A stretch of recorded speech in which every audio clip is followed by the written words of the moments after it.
இன்னைக்கு நம்ம எதை பற்றி பார்க்க போகிறோம் அப்படின்னா, ஆக ஒரு அழகான இளம் கதாநாயகன பார்க்க போறோம். பார்க்கலாமா? யார் அந்த அழகான கதாநாயகன்? வாங்க பார்க்கலாம். ஆனால் அஜித் குமார் நான் ஒரு தமிழன் தான், நோ டவுட் அபவுட் இட். அது வந்து இன்னைக்கு எதை பற்றி நம்ம பார்க்க போகிறோம்னா, நம்ம அஜித் சாரை பற்றி தான் பார்க்க போகிறோம். கிட்டத்தட்ட 25 வருஷம் 30 வருஷத்துக்கு முன்னால் அஜித் சார் வந்து ஒரு இன்டர்வியூ ஒன்று கொடுத்துருப்பாரு. அந்த இன்டர்வியூவில் இருக்கக்கூடிய ஒரு சில கேள்விகள், இப்போ சமீபத்தில் கூட என்னுடைய ஷார்ட்ஸ் ஒன்று அஜித் சாரை பற்றி போட்டிருப்பேன். அன்று சொன்ன வார்த்தை இன்று உண்மையானது அப்படிங்கிற ஒரு ஷார்ட்ஸு கிட்டத்தட்ட 2.1 மில்லியன் வியூஸ் போயிருக்கு. அதிகபட்சமாக என்னுடைய வீடியோவுக்கு அதான் அதிகபட்சமாக வியூஸ் போயிருக்கு. இப்போ அது அவ்வளோ பார்வையாளர்களையும் பார்த்ததுக்கப்புறம் தான் சரி அந்த வீடியோ அந்த ஷார்ட்ஸில் உள்ள விஷயத்தை என்னங்கிறது போவோம். அந்த இன்டர்வியூ 30 வருஷத்துக்கு முன்னால் அஜித் சார்கிட்ட கேட்ட கேள்விகள் என்ன, அதில் உள்ள விஷயத்தை இப்போ பார்க்கலாமே அப்படிங்கிறதுனால தான். ஸோ வாங்க வீடியோக்குள்ளே போகலாம்.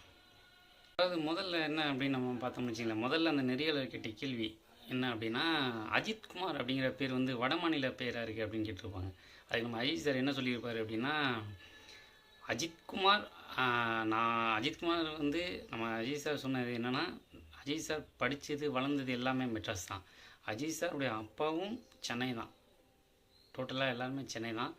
அஜித் சாருடைய அம்மா மட்டும்தான் வட மாநிலம். ஸோ அஜித் சார் அவர் ஒரு தமிழன் அப்படிங்கிறத அதில் தெளிவுபடுத்தியிருப்பார். ஃபஸ்ட்டு இதிலே அவர் தெளிவுபடுத்தியிருப்பார். ரெண்டாவது கேள்வி என்னென்னா, அஜித் சார் வந்து சினிமாவுக்கு வர்றதுக்கு முன்னால் அஜித் சாருடைய சினிமா வாய்ப்பு எப்படி அப்படின்னு கேட்கும்பொழுது அஜித் சார் சொல்லுவார். ஆக்சுவலாக வந்து அஜித் சாருக்கு வந்து சினிமாவுக்குள்ளே வரணுங்கிற எண்ணம் இல்லை. அஜித் சார் வந்து முதல்ல ஒரு பிஸ்னஸ் ஒன்று பண்ணார். ஈரோட்டில் டெக்ஸ்டைல்ஸ் பிஸ்னஸ் ஒன்று பண்ணார்.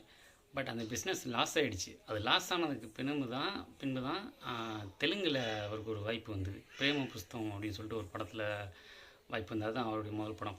ஆக்சுவலாக அந்த பிஸ்னஸ் நல்லா ரன் ஆகிருந்து தான் அஜித் சார் வந்திருப்பாராங்கிறது கேள்விக்குறி தான். பட் அந்த பிஸ்னஸ் லாஸ் ஆனதுனால தெலுங்கில் பிரேம புஸ்தகங்கிற ஒரு படத்தில் நடித்தார். அதுக்கப்புறம் வந்து தமிழில் இயக்குனர் செல்வா சார் இயக்கத்தில் வந்து அமராவதி அப்படிங்கிற படத்தில் அவருக்கு வாய்ப்பு கிடைச்சிது. ஆக்சுவலாக அமராவதி படம் எப்படி வாய்ப்பு கிடைச்சிது அப்படின்னா, நம்ம செல்வா சார் இன்டர்வியூவே நம்ம எடுத்துக்கிட்டோம்னு வச்சுங்களேன், செல்வா சார் அதில் சொல்லியிருப்பார் என்ன அப்படின்னா, ஆக்சுவலாக வந்து அமராவதி படத்தில் வந்து வேறு ஒரு கதாநாயகனை தான் தேர்ந்தெடுத்துருந்தாங்க. அது கன்ஃபார்மும் பண்ணிட்டாங்க. ஆனால் அந்த கதாநாயகனுடைய நடிப்பு வந்து திருப்தி அளிக்காமல் இருந்ததுனால, செல்வா சாருக்கு வந்து திருப்தி அளிக்காமல் இருந்ததுனால டவுட்லேயே இருந்தார். அதுக்கப்புறம் அந்த படத்துக்கு வந்து பாட்டு, அதாவது வந்து மியூசிக் கம்போஸ் பண்ணுற வேலை நடந்துகிட்டு இருந்தது. அப்போ எஸ்பி பாலசுப்ரமணியன் சார் வந்து பாடியிருப்பார். அப்போ பாட வரும்பொழுது அப்போ செல்வா சார்கிட்ட கேட்டிருக்காங்க, அமராவதி படத்துக்கு ஹீரோவை செலக்ட் பண்ணிட்டீங்களா அப்படின்னு. செலக்ட் பண்ணிட்டேன் சார், ஆனால் எனக்கு அந்த நடிப்பில் வந்து ஒரு திருப்தி இல்லை அப்படின்றத செல்வா சார் சொல்லுவோம். அப்போ எஸ்பி பாலசுப்ரமணியன் சார் சொல்லியிருப்பார், இந்த மாதிரி தெலுங்கில் ஒரு பையன் நடிக்கிறான், நல்லா நடிப்பேன், நீ அவனை ஒரு டைம் பாருங்களே அப்படின்னு சொல்லியிருக்காரு. அப்போ செல்வா சார் போய் பார்த்ததில் அஜித் சாரை பிடிச்சிருச்சு. அஜித் சாரை பிடிச்சி அதுக்கப்புறம் அமராவதி படம் வாய்ப்பு அஜித் சாருக்கு கிடச்சிது. இது செல்வா சாருடைய இன்டர்வியூ. ஸோ இதுக்கு அப்புறம் வந்து அஜித் சாருக்கு அடுத்தடுத்து படம் வரும்னு அஜித் சார் நினச்சார். ஆக்சுவலாக வந்து அதில் என்னென்னா, அந்த அமராவதி படம் முடித்த உடனே ஒரு பெரிய விபத்தில் ஆப்ரேஷன் பண்ண வேண்டிய சூழ்நிலை வரும். கிட்டத்தட்ட ஒரு 1.5 வருஷம் அஜித் சார் நடிக்க முடியாமல் போயிடுச்சு. அதுக்கப்புறம் படங்கள்ங்கிறது வந்து கொஞ்சம் ஸ்லோவாக தான் வந்தது. அதுக்கப்புறம் வந்து அஜித் சாரை வந்து திருப்பு முனையாக இருந்தது ஒரு பெரிய படம் அப்படின்னா எல்லாருக்குமே தெரியும், ஆசை. மறக்க முடியாத வசந்த் சார் இயக்கத்தில் வந்து ஆசை. மறக்க முடியாத ஆணழகன் அப்படிங்கிற ஒரு பேர், அழகே அஜித்தேங்கிறதுக்கு அந்த படம் தான் பெரிய ஒரு உதாரணம். அந்த படம் வர்றதுக்கு முன்னால் அஜித் சார் வந்து எப்படி அந்த ஆசை படத்தில் வசந்த் சார் வந்து ஃபஸ்ட்டு தேர்வு செஞ்சார், அது இப்போ பார்க்க வேண்டிய ஒரு முக்கியமான ஒரு விஷயமா இருக்குது. ஆசை படத்தில் வந்து அதாவது வசந்த் சாரே சொன்ன ஒன்று, அதாவது வந்து ஆசை படத்தில் ஒரு ஆணழகன் மாதிரி ஒரு அழகான ஒரு தோற்றத்தில் எனக்கு ரொம்ப பிடிச்ச ஒரு ஆளாக இருக்கணும் அப்படின்னு நினைக்கும் போது அரவிந்த் சாமி கண்ணுக்கு தோணுச்சு. அப்போ அரவிந்த் சாமி ரேஞ்சில் இருக்கக்கூடிய யார் அப்படின்னு பார்க்கும்போது அஜித் சார் இருந்தார்.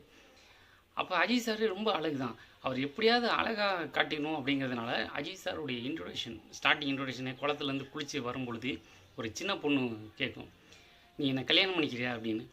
அஜித் சார் உடனே ஏன்னு கேட்பார். ஏன்னா நீ என்னை விட கொஞ்சம் அழகாக இருக்க அப்படின்வார். பட் அந்த அழகுங்கிற வார்த்தையை அஜித் சாரை சொல்ல வச்சதுக்கான வசந்த் சார் வந்து அழகுங்கிறத வெளியில் சொல்லணும் அப்படிங்கிறதுக்காக அந்த இடத்துல வச்சார். அது வந்து வசந்த் சாருக்கு மிகவும் பிடிச்ச ஒரு கதாநாயகன். பட் அந்த ஆசை தான் அஜித் சாரை மேல் நோக்கி கொண்டு போனது. அதுக்கப்புறம் காதல் கோட்டை, வாலி போன்ற பல படங்கள் வந்து வெற்றி படமாக அமைஞ்சாலும் கூட அது மிகப்பெரிய ஒரு ப்ளஸ் பாயிண்ட் அமைஞ்சது. அதே போல் வந்து வசந்த் சார்கிட்ட கேட்கும்போது நீங்கள் அடுத்து பண்ணணும்னு நினைக்கிற படம் எது அப்படின்னு கேட்கும்போது ஆசை 2 அப்படின்வார். அவர் அந்த எய்மில் தான் இருக்கார். பட் அது நடக்குமான்னு தெரில. பட் பொறுத்து இருந்து தான் பார்க்கணும்.